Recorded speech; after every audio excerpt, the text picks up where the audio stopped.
So last క్లాస్లో మనం sole proprietorship, partnership రెండు కంప్లీట్ చేసాం. పార్ట్నర్షిప్ ఒకటి, సోల్ ప్రొప్రైటర్షిప్ ఒకటి.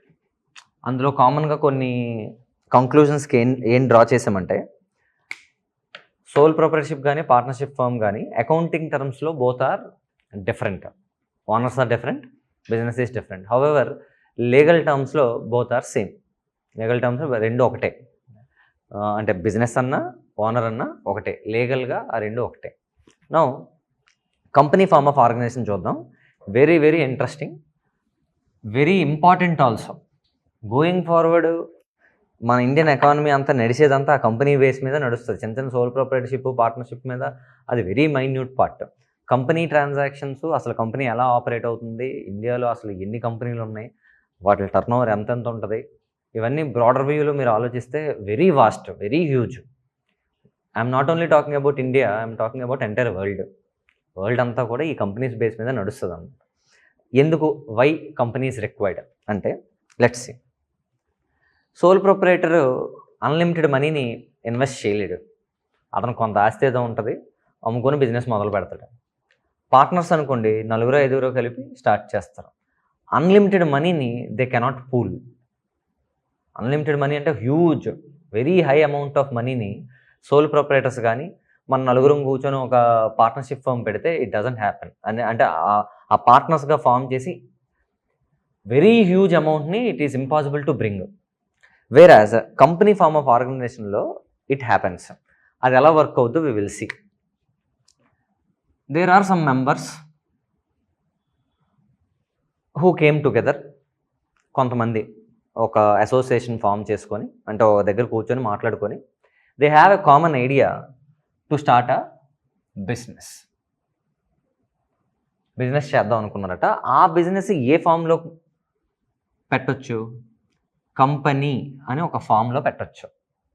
సో కంపెనీ అని ఎందుకు పిలుస్తామంటే, ఇండియాలో there is a act called as companies act 2013.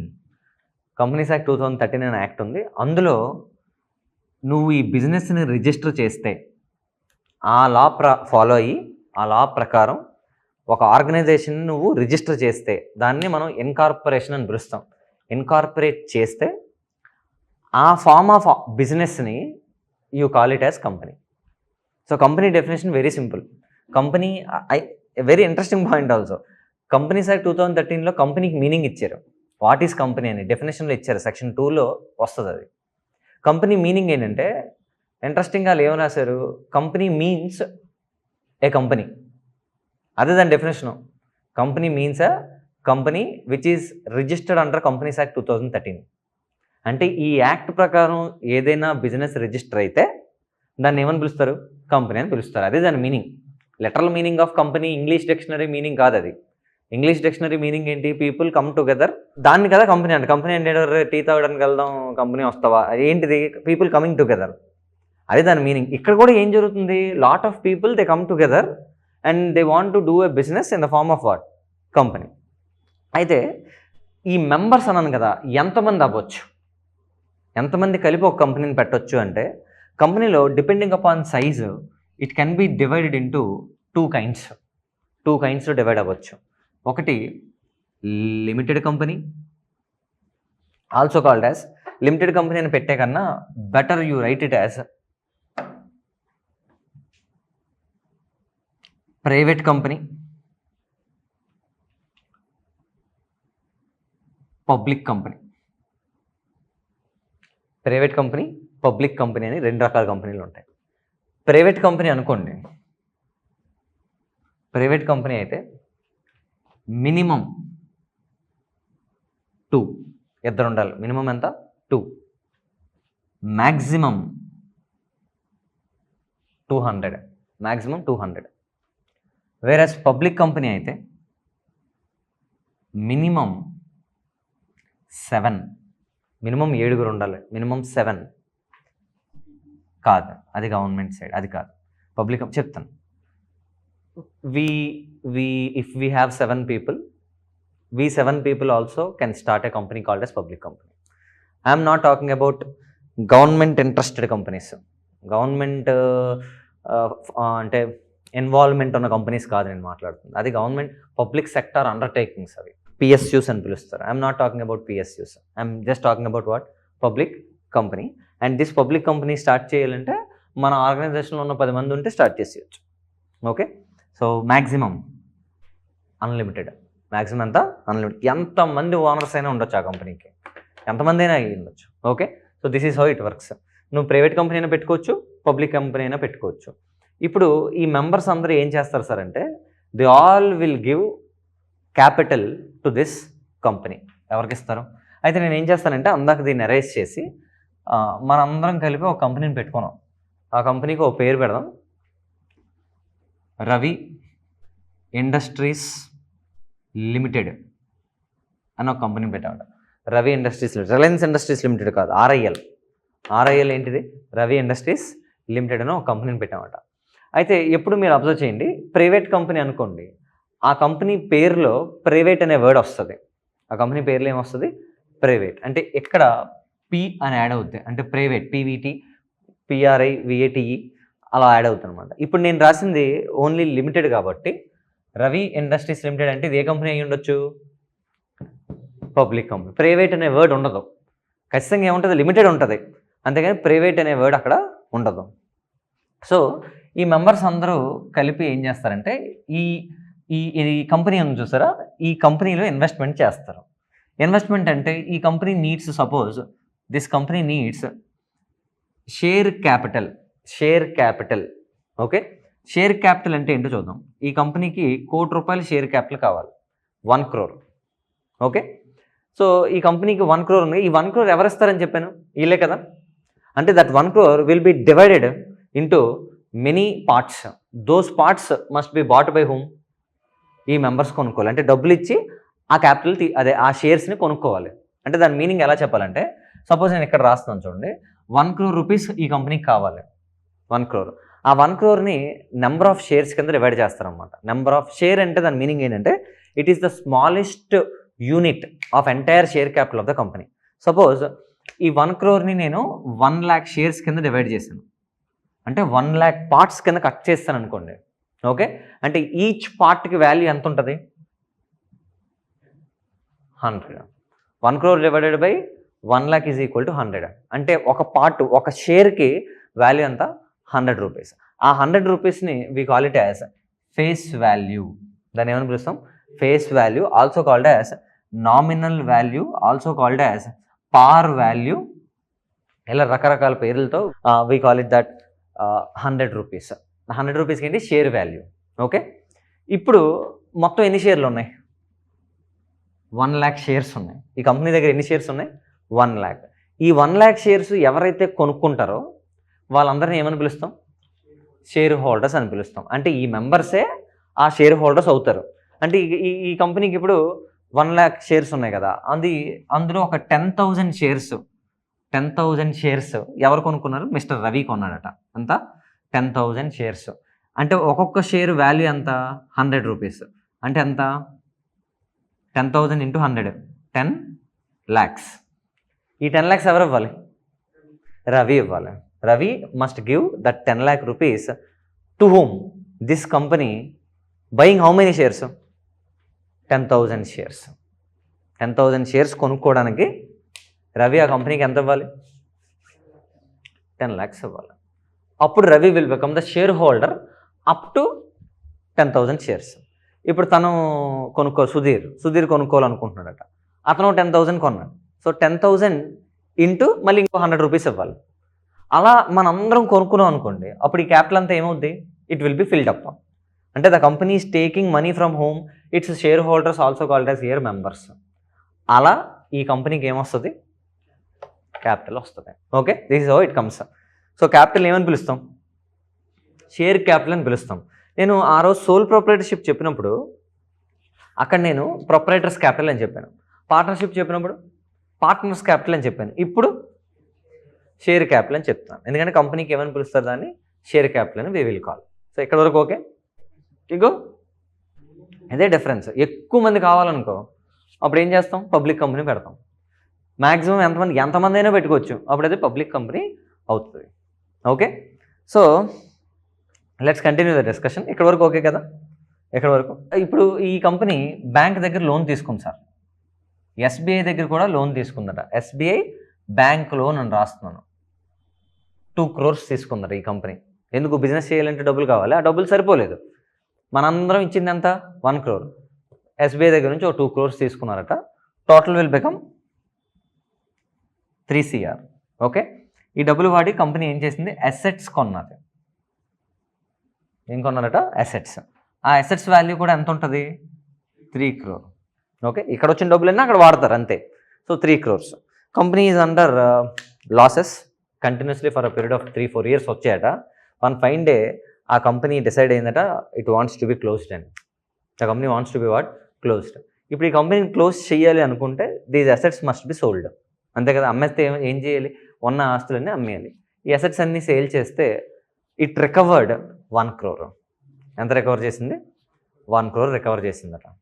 Okay, మరి ఈ 1 crore మనం దేనికి వాడతాం? ఆ కంపెనీ దేనికి వాడాలి? ఇక అప్పులు చేసాం కదా, ఇక్కడ వీళ్ళకి ఇచ్చేయాలి కదా. ఎస్బీఐకి ఎంత ఇవ్వాలి? 2 crore ఇవ్వాలి. మన దగ్గర 1 crore ఉంది, ఎస్బీఐకి 1 ఇచ్చాం. ఎస్బీఐకి ఏం ఇస్తాం? 1. సో ఇంకా ఎంత ఇవ్వాలి ఎస్బీఐకి? ఇంకా 1 crore ఇవ్వాలి. ఆ డబ్బులు లేవు.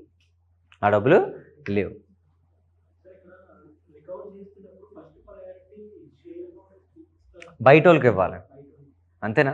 నువ్వు బిజినెస్ పెట్టావు, 10 లక్షలు పెట్టి బిజినెస్ పెట్టావు, ఇంకో 20 లక్షలు అప్పు తెచ్చావు, లాస్ట్లో అసెట్స్ అమ్మేసావు, డబ్బులు వచ్చాయి నీకు. నువ్వు ఇంటికి పట్టుకెళ్ళిపోతావా? బయట వాళ్ళకి ఫస్ట్ తీర్చాలా? బయట వాళ్ళకే ఫస్ట్ తీర్చాలి. ఇక్కడ కూడా ఏం చేయాలి? బయట వాళ్ళకే ఫస్ట్ తీర్చాలి. బ్యాంక్ ఏదైనా అవుట్ సైడ్, వీళ్ళందరూ ఓనర్స్, రిస్క్ ఆలే కదా బేర్ చేయాలి. సో బయట వాళ్ళకి ఫస్ట్ ఏం చేసావు? అంతే, ఫస్ట్ ఇదే. ఎవరు మైన్యూట్ షేర్ అదేనా సంబంధం లేదు. First outsiders must be paid. దాని తర్వాత if there is any money still pending then you need to take home. Okay, ఇప్పుడు ఏం జరిగింది? ఇంకా 1 crore రూపీస్ ఎవరికి ఇవ్వాలి? ఎస్బీఐకి ఇవ్వాలి. ఓకే, ఇప్పుడు ఈ ఎస్బీఐ ఆ మనీని ఆ కంపెనీ దగ్గర రికవర్ చేసుకోవడానికి ట్రై చేస్తే కంపెనీ దగ్గర అసలు డబ్బులే లేవు, ఎందుకంటే కంపెనీ దగ్గర ఉన్నవన్నీ ఆల్రెడీ అయిపోయి. ఇప్పుడు is there any chance that the SBI can ask the money from share holders of that company because they are the owners? ఇది నా క్వశ్చన్. ఇంకా 1 crore రావాలి కదా ఎస్బీఐకి, షేర్ హోల్డర్స్ని అడగొచ్చా అంటే దీనికి సొల్యూషన్ ఏంటి? స్టార్టింగ్లో ఈ మెంబర్స్ అందరూ కలిపి కూర్చొని they want to start a company and they want to take registration under companies act 2013. Okay, అంతే కదా? ఆ కంపెనీస్ యాక్ట్ 2013 ప్రకారం వాళ్ళు ఆ ఆర్గనైజేషన్ ఫామ్ చేసినప్పుడు company is a separate legal entity. Company ఏంటి? Separate legal entity. It is a artificial person and it has all the abilities what a human being can do, company can also do in terms of what? Finance పరంగా ఒక మనిషి ఏం చేయగలడో company కూడా అవన్నీ చేయగలదు. Okay, ఒక మనిషి ఇప్పుడు నా దగ్గర ఆస్తులు ఉన్నాయి, అప్పులు ఉన్నాయి, ఆస్తులను నమ్మేసి అప్పులు తీర్చాను, అంతే కదా? ఇప్పుడు నేను అది కట్టలేకపోతే ఇంకెవరిని అడగరు. అలాగే కంపెనీ కూడా కట్టలేకపోయింది అనుకో, ఇంకెవరిని అడగడానికి ఛాన్స్ లేదు. ఎందుకంటే యాజ్ పర్ కంపెనీస్ యాక్ట్ 2013 ఏంటి? లీగల్ టర్మ్స్లో companies different, owners are different, రెండు సెపరేట్. పార్ట్నర్షిప్ ఫామ్లో అలాగ అవ్వలేదు. పార్ట్నర్షిప్ ఫామ్లో partners are liable. In case partnership form fail అయిపోయింది అనుకో, ఎవరు కట్టాలి? పార్ట్నర్స్ కట్టాలి. But in case of company who should pay? Only company should pay. Share holders they don't pay. ఎందుకంటే షేర్ హోల్డర్స్ ఎంతవరకు రెస్పాన్సిబుల్ కూడా నేను చెప్తున్నాను చూడండి. షేర్ హోల్డర్స్ ఎంతవరకు రెస్పాన్సిబుల్ అంటే స్టార్టింగ్లో ఇప్పుడు రవి ఉన్నాడు సార్, రవి అగ్రిమెంట్ ఏంటి అసలు? కంపెనీతో ఏం అగ్రిమెంటు? నేను 10,000 షేర్లు కొంటా, ఒక్కొక్క షేర్కి ఎంత ఇస్తా? 100 రూపీస్ ఇస్తా. అదే నా లైబిలిటీ. ఒకవేళ నేను 100 రూపీస్ పే చేస్తాను అనుకో already, is there any liability that is in existence in case of Ravi అంటే ఆన్సర్ ఈజ్ 0. రవి ఏం కట్టక్కర్లేదు. సపోజ్ ఇక్కడ 100 రూపాయలు ఇస్తానని చెప్పాడు, ఫస్ట్ గోలో ఓన్లీ 50 రూపీస్ ఇచ్చాడు, ఇంకా 100 అగ్రిమెంట్లో సైన్ చేశాడు 100 అని, కానీ ఎంత ఇచ్చాడు? 50 ఇచ్చాడట. ఇప్పుడు నాకు ఆన్సర్ చెప్పండి, రవి ఎంత ఇచ్చినట్టు? 5 లక్షలు ఇచ్చాడు. రవి ఎంత ఇస్తానని చెప్పాడు? 10 లక్షలు ఇస్తానన్నాడు. సో ఇప్పుడు ఏం చేయగలదా? ఇప్పుడు కోర్టుకు వెళ్ళారు అనుకో, can the company recover the money from share holder? ఎందుకు? షేర్ హోల్డర్ ఎంత ఇస్తానన్నాడు? Share holder different, companies different. Share holder signed that he will pay how much? ఎంత ఇస్తాను? 10 lakhs. He already paid how much? 5 lakhs. Remaining 5 lakhs ఉంది కదా, it is a liability of home? Mister Ravi, the owner of the company, also called as share holder of the company, ఆ 5 లక్షలు ఇస్తానంటే చాలు, ఇచ్చేయడమే. Okay, ఇప్పుడు నాకు ఆన్సర్ చెప్పండి. రవి 50 ఇచ్చాడు అనుకో, ఎస్బీఐ కోర్టుకు వెళ్ళింది అనుకో, అప్పుడు కంపెనీ నా ఆస్తులు ఏం లేవు, ఇంకా నేను అమ్మడానికి కూడా ఏం లేదంటే కంపెనీకి ఇంకొక ఛాన్స్ కూడా ఉంది. అసెట్స్ అమ్మేసిన కంపెనీకి ఎవరో లైబిలిటీ ఉన్నారు. ఎవరు? కంపెనీకి ఎవరు కట్టాలి? రవి కట్టాలి. ఆ రవి దగ్గర కలెక్ట్ చేసి కడతారు. ఒకవేళ రవి ఆల్రెడీ 100 పే చేసేస్తే ఏంటి సార్ పరిస్థితి? ఇంకేం చేయలేం మనం. దాన్నే మనం ఏమని పిలుస్తాం? ఇన్సాల్వెంట్ పొజిషన్ అని పిలుస్తాం. కంపెనీలు చాలా మటుకు ఇన్సాల్వెంట్ అయిపోతే ఆ డబ్బులు ఏవి ఎవరికి పే చేయడం. మోస్ట్లీ పెట్టడానికి అవదా. కంపెనీ ఫార్మ్ ఆఫ్ ఆర్గనైజేషన్ అందుకు వస్తుంది. కంపెనీ ఫార్మ్ ఆఫ్ ఆర్గనైజేషన్ ఎందుకు బెనిఫిట్ అంటే మనం బిజినెస్ చేసుకోవడానికి ఒక అవకాశం. ఓకే, అది మన మీదకి లైబిలిటీ రాకుండా మనం కష్టపడి అప్పటికి ఫెయిల్ అయిపోయాం అనుకో. ఫెయిల్ అయిపోతే నిన్ను ఇంకేం డబ్బులు అడగరు. ఐపీ పెట్టుకుంటే ఆ కంపెనీ ఇంకా లిక్విడేషన్లోకి వెళ్ళిపోద్ది. మనల్ని ఎవరు ఏం అడగరు. ఓకే, ఇంకా అడగడానికి ఛాన్స్ కూడా లేదు. ఇలా జరిగినవే చాలా కంపెనీలు. విజయ్ మాల్యా అవ్వచ్చు, వీళ్ళందరూ ఏంటి? విజయ్ మాల్యా అప్పులు కాదు అవన్నీ. ఎవరు అప్పులు? బ్యాంక్ దగ్గర నుంచే కంపెనీ తీసుకున్న అప్పులు అవి. అయితే విజయ్ మాల్యా దానికి డైరెక్టర్ కాబట్టి అతను రియల్ ఓనర్. ఇక్కడ నేను చెప్పిన example Ravi is the real owner. కానీ Ravi is doing in the name of Ravi industries limited which is incorporated under companies act 2013. అలా విజయ్ మాల్యా కూడా ఏం చేసాడు? ఒక కంపెనీ పెట్టి ఆ కింగ్ఫిషర్ ఎయిర్లైన్స్ అది పెట్టి దాని మీద లోన్స్ బారో చేసి అది కట్టలేక అతను వెళ్ళిపోయాడు. ఓకే, మరి అతను ఇన్ఫ్యాక్ట్ రూల్ ప్రకారం చెప్తే అతను కట్టాల్సిన అవసరం ఉండకూడదు. ఎందుకు? లా ప్రకారం ఎవరు కట్టాలి?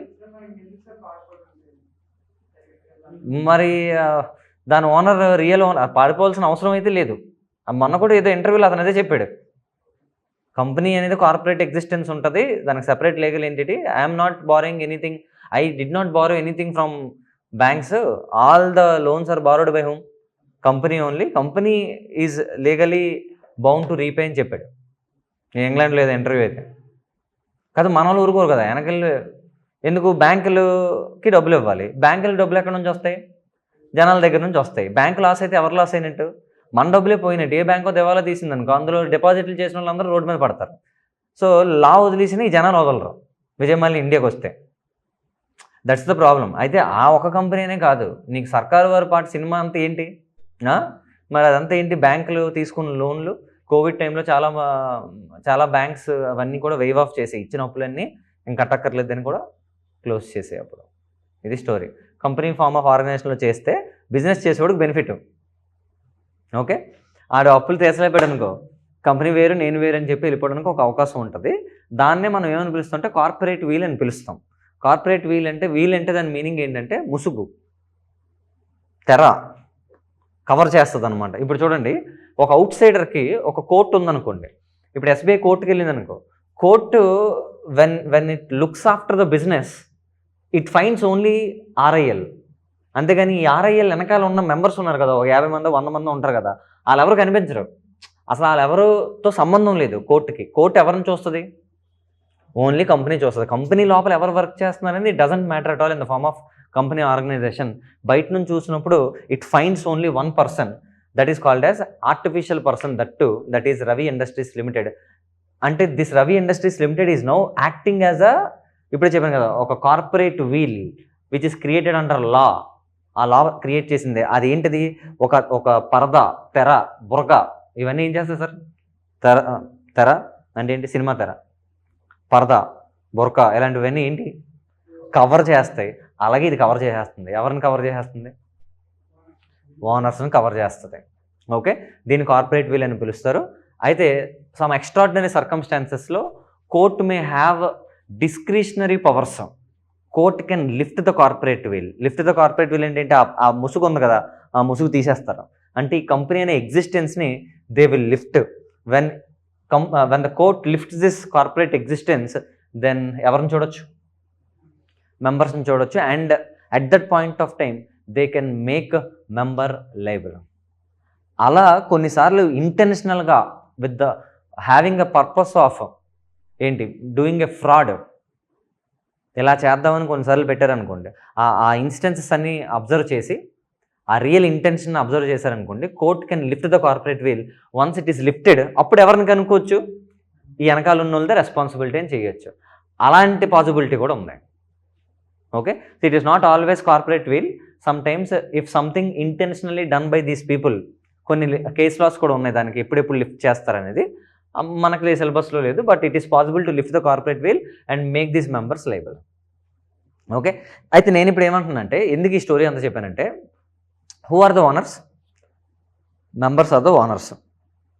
In the event of winding up of the కంపెనీని క్లోజ్ చేసినప్పుడు ఆ owners are liable up to how much? అది నా క్వశ్చన్. ఎంత కట్టాలి? అప్ టు, ఇక్కడ వాళ్ళు ఎంత కడతామని చెప్పారు? 100 రూపీస్ కడతానన్నారు. 100 రూపీస్ కడతానన్నారు అనుకోండి, 100 కట్టేస్తే ఇంకేమైనా కట్టొచ్చు, వాళ్ళు కట్టాల్సిన అవసరమే లేదు. ఒకవేళ ఇక్కడ సపోజ్ 50 కట్టారనుకో, ఒకవేళ 50 కట్టారనుకో, అప్పుడు ఏం చేయాలి? ఇంకెంత కట్టాలి? The owners are liable to pay up to, ఆ 50 రూపాయలు కట్టారు కదా, దాన్ని ఏమని పిలుస్తామంటే పెయిడ్ అప్ క్యాపిటల్ అని పిలుస్తాం. ఏమని పిలుస్తాం? Paid up capital. ఇంకో 50 రూపాయలు కట్టాలి కదా, దాన్ని అన్పెయిడ్ క్యాపిటల్ అని పిలుస్తాం. We call it as what? Unpaid capital. So in the event of winding up of the company, the share holders are liable up to unpaid share capital. Unpaid share capital, ఇంకా ఎంత కట్టాలో అంత కడితే సరిపోద్ది అనేది question. Okay, so ఇది liability case. Liability అంటే ఏంటి సార్? సోల్ ప్రొపరైటర్షిప్ కానీ పార్ట్నర్షిప్ ఫర్మ్ కానీ లైబిలిటీస్ అన్లిమిటెడ్. ఎంత అప్పు ఉంటే అంత ఆలే కట్టాలి. But in case of company the liability will be limited. మనకి బోనస్ అంటే రిడమ్షన్ ఆఫ్ ప్రిఫరెన్స్ షేర్స్ అవి కూడా ఒక 2-3 బిట్లు ఉన్నాయి ప్రీవియస్గా అడుగుతున్నవి. అవన్నీ కంపెనీ రిలేటెడ్ అనమాట. కంపెనీ గురించి మనం పూర్తి తెలుసుకోవాలి ఇన్ఫ్యాక్ట్. అందుకే కంపెనీ గురించి detail discussion I want to do. Sir company form of organisation గురించి చెప్తారా? Company is a separate existence which should be incorporated under companies act 2013. Company has some owners. ఆ ఓనర్స్ ఎవరు? Share holders, also called as members. Okay, so in the event of winding up of the company, share holders are liable up to how much? Unpaid share capital of the company. Okay, ఇక్కడ వరకు clarity ఉంది. ప్రస్తుతానికి నేను ఏం complete చేశాను? Soul proprietor, partnership firm, కంపెనీలో మొన్న మీరు ఆల్రెడీ కొంత నోట్స్ రాశారు. దీనికి పార్ట్నర్షిప్ వరకు రాశారు. ఇప్పుడు కంపెనీ రాద్దాం. కంపెనీకి కొంచెం నోట్స్ ఇస్తాను. You can write. Okay, company notes. Company means A company incorporated under Companies Act 2013. Okay, company has artificial existence. Company has artificial existence and it is a separate legal entity. Okay, separate legal entity. The capital of the company is called as share capital. The capital of a company is called as share capital, which is divided into number of shares. Okay, those shares are to be issued by company issue chestadata aa shares ni, and bought by company and bought by కొనుక్కున్నోళ్ళని ఏమని పిలుస్తాం? Share holders who will become the owners of the company. Shareholders who will become the owners of the company, right? వాళ్ళని ఏమని పిలుస్తాం? Owners అని పిలుస్తాం. who will become the owners of the company. In the event of winding up of the company, next point, in the event of winding up of the company, shareholders liability will be limited to unpaid share capital. అంతేనా? unpaid share capital. Next point కూడా రాయండి. At the time of formation of the company, members should write fundamental documents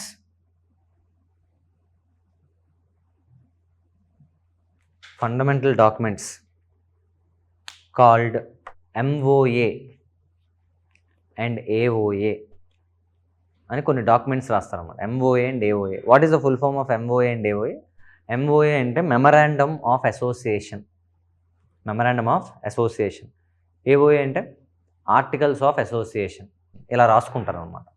MOA అంటే ఏం లేదు sir, మనం suppose మీరు ఒక land కొనాలనుకున్నారు. Okay, ఇప్పుడు ఆ ల్యాండ్ నేనే ఉన్నాను, నాకు ల్యాండ్ కొనాలని అనుకున్నాను. నా స్టూడెంట్స్ కొంతమంది హ్యూజ్ అసెట్స్ మీ దగ్గర ఉన్నాయి. సుధీర్ ఉన్నాడు సపోజ్, సుధీర్ దగ్గర చాలా ల్యాండ్ ఉందట.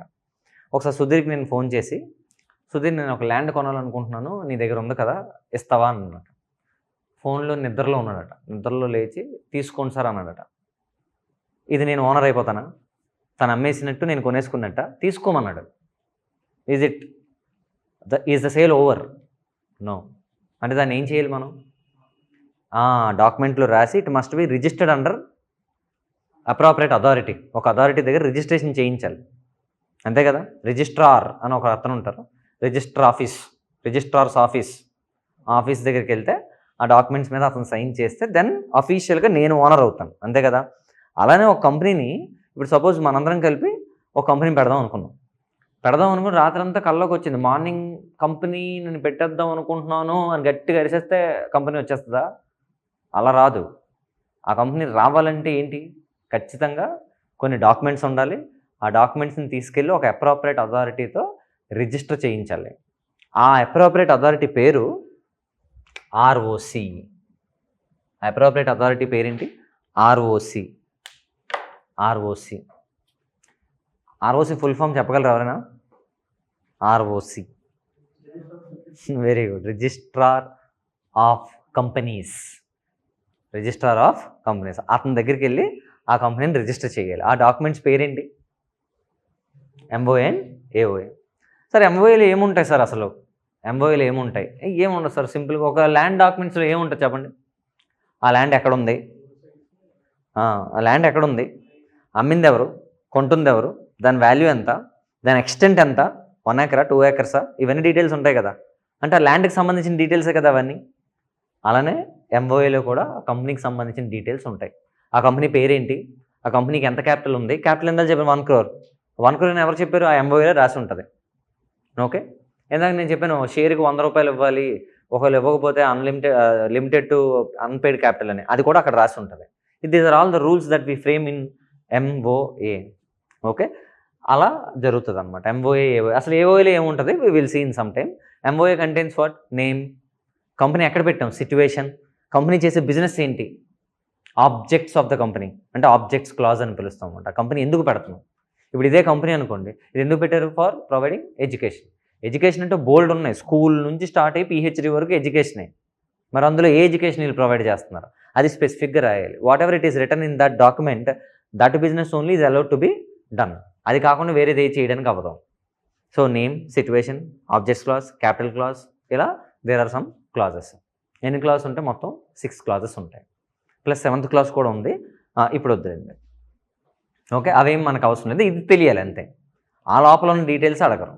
ఓకే, సో అర్థమైంది కదా ఏం చెప్తున్నాను? ఎవరి దగ్గరికి వెళ్ళాలి? ఆర్ఓసి దగ్గరికి వెళ్ళాలి. ఆర్ఓసి అవన్నీ చెక్ చేసి సంతకం పెట్టి ఓకే ఈ రోజు నుంచి నీ కంపెనీని నేను పర్మిషన్ ఇచ్చేస్తున్నాను చేసుకో అనేసాడు అనుకోండి.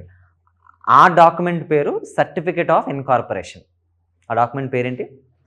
Certificate of incorporation. Okay, now కంపెనీని ఎలా మేనేజ్ చేస్తారో చూద్దాం. Sir, sole proprietorship form of ఆర్గనైజేషన్లో డెసిషన్స్ అన్ని ఎవరు తీసుకుంటారు? ఆడే తీసుకుంటాడు, ఓనరే తీసుకుంటాడు. నష్టం వచ్చినా అతనే, లాభం వచ్చినా అతనే. Profits or losses must be borne by whom? Sole proprietor only. ఇక్కడ వరకు story over. Come to the second point. Partnership ఫామ్లో కూడా డెసిషన్ మేకర్స్ ఎవరు? పార్ట్నర్స్. అలా 4-5 ఉంటారు. వీ కెన్ డూ దట్, అంటే those people can do that. వేరే company form of ఆర్గనైజేషన్లో ఎంతమంది ఉన్నారు సార్ అంటే, పబ్లిక్ కంపెనీలో ఎంతమంది ఉండొచ్చు? అన్లిమిటెడ్ ఉండొచ్చు. ఓకే, నేను ఒక్కడనే డెసిషన్ అనుకో, నాతో నేను మాట్లాడుకొని ఒక ఫైనల్ డెసిషన్కి ఈజీలీ ఐ కెన్ కమ్. కష్టమో నష్టమో ఈజీగా I can take a decision. వేరే కంపెనీ ఫామ్ ఆఫ్ ఆర్గనైజేషన్లో కొన్ని లక్షల మంది షేర్ హోల్డర్స్ ఉండొచ్చు ఒక కంపెనీకి. మరి వాళ్ళందరూ కలిపి డెసిషన్ ఎలా తీసుకుంటారు? తీసుకోలేరు. It is impossible. 2-3 ఉంటేనే గొడవలు ఆడుకొని. ఓకే, చెప్తాను, అది నెక్స్ట్ వస్తుంది. ఓకే, ఇప్పుడు నేను ఏమంటున్నాను, ఈ కంపెనీలో ఓనర్స్ ఎవరు? n నెంబర్ ఆఫ్ పీపుల్, ఎవరైనా ఉండొచ్చు, ఎంతమంది అయినా ఉండొచ్చు. మరి వాళ్ళందరూ కలిపే కదా బిజినెస్ చేస్తున్నట్టు. మరి ఆ కంపెనీకి ఆ బిజినెస్ చేయాలంటే major decisions must be taken. A business చేయాలి, నీ సేల్ ప్రైస్ ఎంత పెట్టాలి, ఎక్కడ కొనాలి, ఎక్కడ అమ్మాలి, ఎక్కడ బ్రాంచ్ పెట్టాలి, ఇవన్నీ డెసిషన్సే కదా. అవన్నీ ఎవరు తీసుకోవాలి? టెక్నికల్గా అందరూ తీసుకోవాలి. కానీ is it really possible to call every one, set at one place, take the decision unanimously? అలాగ అవ్వదు. ఎందుకంటే ఒక్కొక్కడికి ఒక్కొక్క మైండ్ సెట్ ఉంటుంది. వాళ్ళందరూ ఎప్పుడు కూడా ఒక దగ్గర కూర్చొని డెసిషన్స్ తీసుకోరు. Okay, for that purpose the company will have a board called as board of directors. ఏమని పిలుస్తాం? Board of directors.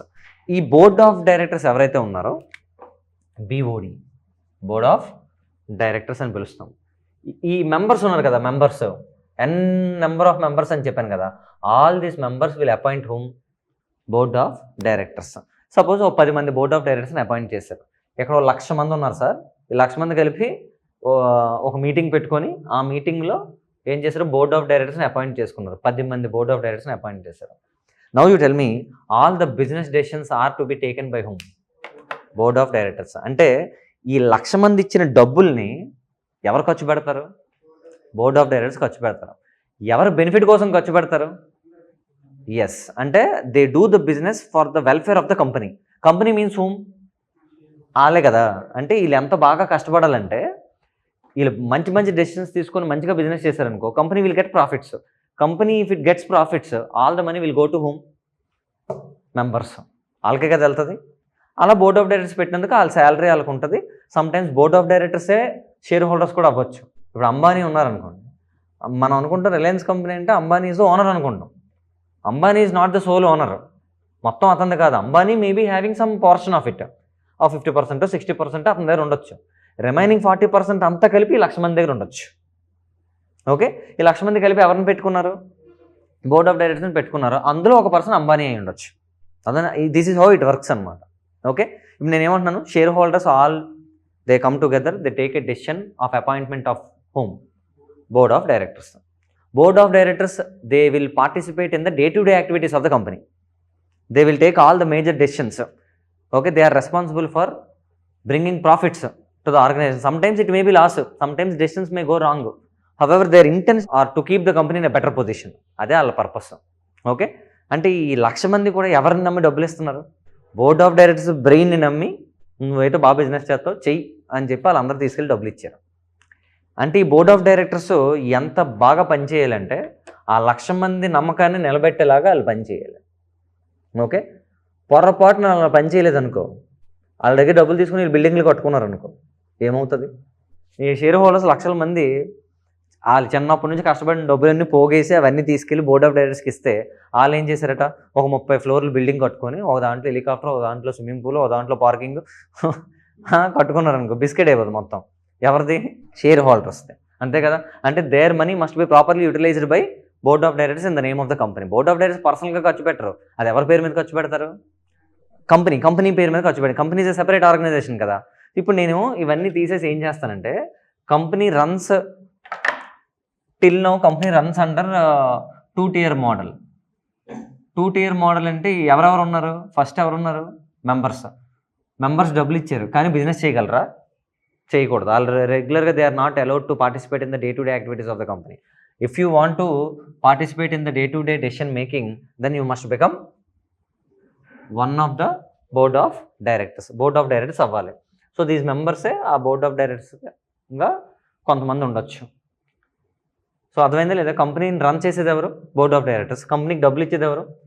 మెంబర్స్. అయితే ఈ కంపెనీ డబ్బుల్ని వాడింది ఎవరు? Board of directors. And these board of directors are required to utilize the money in the best interest of this company, so that this company can pay back to members by way of dividend. ఏమిస్తారు వాళ్ళకి? Profits. Dividend is nothing but part of profits. అలా వస్తుంది వాళ్ళకి. అది చెప్తున్నా next. అది అలా ఇష్టం వచ్చినట్టు ఖర్చు పెట్టేస్తే ఏమవుతుందని చూద్దాం. ఓకే, ఇక్కడ వరకు ఓకే, క్లియర్ సార్? నేను బేసిక్ డౌట్స్ కొన్ని అడుగుతాను. ఆ షేర్ హోల్డర్స్ వాళ్ళ డబ్బులు కదా అవి, వాళ్ళ డబ్బులు కాబట్టి can they participate in the day to day activities of the company? వాళ్ళ డబ్బులే అని చెప్పి నేను రోజు వెళ్ళిపోతానంటే అవ్వదు. సపోజ్ సుధీర్ ఉన్నాడు, రిలయన్స్ ఇండస్ట్రీస్ లిమిటెడ్లో ఒక షేర్ కొన్నాడట 100 రూపాయలు ఇచ్చి. Okay, will he become the owner of the company or not? Yes, he will become the owner of the company up to that 100 rupees. అంతే, up to that share he is the owner of the company. ఇప్పుడు if he is given the power to participate in the day to day activities of the company since he is the owner, అప్పుడు ఏం చేస్తారు? Morning లేస్తారు, flight ఎక్కేసి ముంబై వెళ్ళిపోయి నా 100 రూపాయలు ఏం చేసామని అడుగుతాడు. అంతేనా? సో ఇలా పాసిబిలిటీ ఇచ్చాము. 1,00,000 మంది రోజు ఎక్కడికి వచ్చేస్తారు? కంపెనీ దగ్గరికి వచ్చి నా డబ్బులు ఏం చేసామని అడుగుతారు. It is impossible to answer. అందుకు you are not allowed to participate in the day to day activities. Okay, అయితే you have the power to inspect okay the books of accounts which are prepared by board of directors under the guidance of board of directors. Books of accounts inspection కూడా suppose నువ్వు ఖర్చు పెట్టిన ప్రతి రూపాయిని ఒక దగ్గర రాయని చెప్పారట. మేము రోజు రాంగ్ కదా, కానీ మా డబ్బులు నువ్వేం చేస్తున్నావో you right somewhere, will come and verify. ఈ ఆప్షన్ ఇచ్చామనుకో, అప్పుడు కూడా సుధీర్ ఏం చేస్తాడు, ఆ 100 రూపాయలకి లెక్క చెప్పమని రోజు వెళ్ళిపోతాడు. ఇది కూడా రాంగే, పార్టిసిపేషను రాంగే, ఇంకోటి ఏంటి ఇన్స్పెక్షను రాంగే. మరి మన డబ్బులకి సేఫ్టీ ఏది సార్? మన డబ్బులు తీసుకుంటున్నారు, కనీసం వెరిఫై చేయనివ్వట్లేదు. మరి మన డబ్బులకి సేఫ్టీ ఎక్కడ ఉంది? బోర్డ్ ఆఫ్ డైరెక్టర్స్ని ఎలా నమ్మాలి అంటే దాని ఆన్సర్ ఏంటంటే, these members are given with one option called as appointment of auditor for the company. Auditor is a person who is a chartered accountant, who is a qualified chartered accountant in India. In India, నువ్వు ఒక qualified chartered accountant అయితే you are given with the power to inspect the books of accounts which are prepared by board of directors of any company in India. India there are how many companies? 20 lakh companies are there. 20 lakh companies లో almost 3 to 4 lakh companies are inactive. 3 to 4 lakh companies are inactive. మిగతా companies అన్నిటికీ కూడా audit అనేది mandatory. చెప్తాను, అదే చెప్తాను. ఇప్పుడు ఆడిటర్ని నువ్వు చెప్పు, నేను చెప్పను, ఆన్సర్ నువ్వు చెప్పు. సార్ ఆడిటర్ అని ఒకరు ఉంటారట, ఆడిటర్ పని ఏంటి? ఈ అకౌంట్స్ అన్నీ వెరిఫై చేయాలి. అంటే ఈ బోర్డ్ ఆఫ్ డైరెక్టర్స్ డబ్బుల్ని ప్రాపర్గా యూటిలైజ్ చేస్తున్నారా లేదా చెక్ చేయాలి. అదే కదా, చెక్ చేసి రాంగ్ ఉందనుకో చెప్పాలి, మిస్యూటిలైజ్ చేస్తున్నారంటే చెప్పాలి, ఆడిట్ రిపోర్ట్లు నీట్గా చెప్పాలి. ఈ ఆప్షన్ వీళ్ళిద్దరిలో ఎవరికి ఇస్తారా? అపాయింట్మెంట్ ఆఫ్ ఆడిటర్ మెంబర్స్కి ఇస్తారా, బోర్డ్ ఆఫ్ డైరెక్టర్స్కి ఇస్తారా? మెంబర్సే చేయాలి. బోర్డ్ ఆఫ్ డైరెక్టర్స్ ఎందుకు చేస్తారు? బోర్డ్ ఆఫ్ డైరెక్టర్స్ చేశారనుకో, అప్పుడు ఏం చేస్తారు, బోర్డ్ ఆఫ్ డైరెక్టర్స్కి బాగా ఫేవరబుల్గా ఉన్న ఒక సీఎని తీసుకొచ్చి అక్కడ కూర్చోబెడతారు. ఆబ్వియస్గా ఏ తప్పుల్ని అతను నోటీస్ చేయడు. స్టోరీ అర్థమైంది కదా? అంటే who has the power to appoint the auditor of the company? Share holders will have the power to appoint the auditor of the company, and that auditor is appointed for the purpose of inspection of books of accounts of the company which are prepared by the management of the company under the guidance of board of directors. Okay, so 2-tier model కాదు అది, 3-tier model. Company అనే ఒక బండి నడవాలంటే 3 సెగ్మెంట్స్లో run అవుద్ది. డబ్బులు ఇచ్చేవాడు ఒకడు, దాన్ని యూటిలైజ్ చేసేడు ఒకడు, ఆ సరిగ్గా యూటిలైజ్ చేసాడు లేదు చెప్పేది ఇంకొకడు. వాడి పేరేంటి? Very beautiful, auditor. ఇండియాలో ఆడిటర్ అవ్వాలంటే ఏం చేయాలి నువ్వు? సిఏ అవ్వాలి. అది స్టోరీ. ఓకేనా? This is how it works. Company is 3-tier model. So auditor పని ఏంటో చెప్తారా? అప్పుడు దీని అంతరికి నోట్స్ రాద్దాం కొంత. Okay, how company works, side heading చెప్తారా? ఒక కంపెనీ ఎలా వర్క్ అవుద్ది? First point, funds are provided by members of the company. Okay, funds are utilized by whom? Board of directors, right? Point number 3, board of directors are responsible to prepare the books of accounts of the company and also the financial statements, and also the మనం చెప్పాను కదా what are financial statements అని. And also నువ్వు ఆన్లైన్లో చూసావా first class? And also the financial statements which show true and fair view, అంటే finance statements కూడా prepare చేయాల్సింది ఎవరు? బోర్డ్ ఆఫ్ డైరెక్టర్సే. బోర్డ్ ఆఫ్ డైరెక్టర్స్ ఏం ప్రిపేర్ చేయరు, but under their guidance only ఆ మేనేజ్మెంట్ విల్ ప్రిపేర్. ఆ మేనేజ్మెంట్లో CA may also be there. జాబ్కి వెళ్తారు కదా, సీఏలు పాస్ అయిపోయిన తర్వాత జాబ్కి వెళ్తారు, ఆల్ అవుట్ కూడా ఉంటారు అందులో. అంటే these board of directors will take the help of a qualified chartered accountants who are the employees of the organization. అందరూ కలిపి ఫైనాన్స్ స్టేట్మెంట్స్ ప్రిపేర్ చేస్తారు. Next point, those financial statements are to be verified, బ్రాకెట్స్లో ఏంటమ్మా? Audited, are to be audited by chartered accountants, okay, chartered accountants. Next point, the auditor of the company, అంటే audit చేసేవాడిని ఏమని పిలుస్తాం? The auditor of the company needs to issue the audit report stating whether the financial statements show true and fair view or not, right? Characteristics of the company చెప్పగలరా? ఒక కంపెనీకి ఎలాంటి characteristics ఉంటాయి? అది ఆబ్జెక్టివ్. అది క్యారెక్టరిస్టిక్స్ ఆఫ్ ద కంపెనీ అంటే మన soul ప్రొపరేటర్లో లేనిది కంపెనీలో ఉన్నది, అలాంటివి అనమాట ఒక కంపెనీ క్యారెక్టరిస్టిక్స్. అన్లిమిటెడ్ లయబిలిటీ కాదు, లిమిటెడ్ లయబిలిటీ. అది one of the characteristics. Under the eyes of law the company is different, owners are different. అంటే సెపరేట్ లీగల్ ఎగ్జిస్టెన్స్ ఉంది కదా, అది కూడా క్యారెక్టరిస్టిక్ కదా. సోల్ ప్రాపర్టీషిప్లో లేదు, అది కంపెనీలో ఉంది. Okay, can the company buy assets? Can the company buy a car? This is my question. Can a company buy a car? Yes or no? Yes, the company can buy a car in its own name. ఒక company పేరు మీద ఒక car కొనొచ్చు. Sir నేను company కొనొచ్చానన్నా, car drive చేయొచ్చు అని అనలేదు. Company cannot drive a car, కానీ company can buy a car. అంటే company can have assets or liabilities in its own name. Whatever a human being can do, everything can be done by whom? Company. If I can buy a piece of land, company can also buy a piece of land, కొనొచ్చు. Okay, these are all the characteristics of the company. కొన్ని నేను mention చేస్తున్నాను. Separate legal existence, artificial person, limited liability, అంతే కదా, limited liability, perpetual succession. Perpetual succession అంటే ఏంటో చెప్తున్నాను చూడండి. పర్పెచువల్ అంటే దానికి లైఫ్ ఎండ్ ఉండదు, దాన్ని పర్పెచ్యుటీ అని పిలుస్తారు. ఎండ్ ఉండదు అనమాట. ఇప్పుడు సోల్ ప్రొపరైటర్ ఉన్నాడు సార్, వాడు one fine day kicked bucket, met with an accident, పోయాడు పాపం. నాకు ఆన్సర్ చెప్పండి, మరి బిజినెస్ ఎవరు నడిపిస్తారు? క్లోజ్ అయిపోద్ది బిజినెస్. అంటే ఆ బిజినెస్కి ఇంక ఉండదు, మళ్ళీ అతను వేరే పేరు మీద మార్చుకొని ఆ లీగల్ హెయిర్ తీసుకోవచ్చు, కానీ ఆ ఎగ్జిస్టెన్స్ అనేది ఉండదు. It will be closed. Partnership ఉంది, ఒక పార్ట్నర్ పోయాడు, the partnership firm will be dissolved. మళ్ళీ రీకాన్స్టిట్యూట్ చేయాలి. బట్ పార్ట్నర్షిప్ ఫర్మ్లా కాదు ఈ కంపెనీ. ఒక షేర్ హోల్డర్ పోయాడు, it doesn't impact the working of the company. Company పనితీరులో ఎలాంటి మార్పు ఉండదు. ఒక షేర్ హోల్డర్ పోయినంత మాత్రం కంపెనీ క్లోజ్ అవ్వదు సార్, ఎందుకంటే వాడు పోతే ఇంకా బోల్డ్ మంది ఉన్నారు. అండ్ స్టోరీ అర్థమైంది కదా. ఒక share holder may come, share holder may go, అంటే owners may come, owners may go, but the company will go on forever. The కంపెనీకి ఎండ్ ఉండదు unless it is intentionally closed.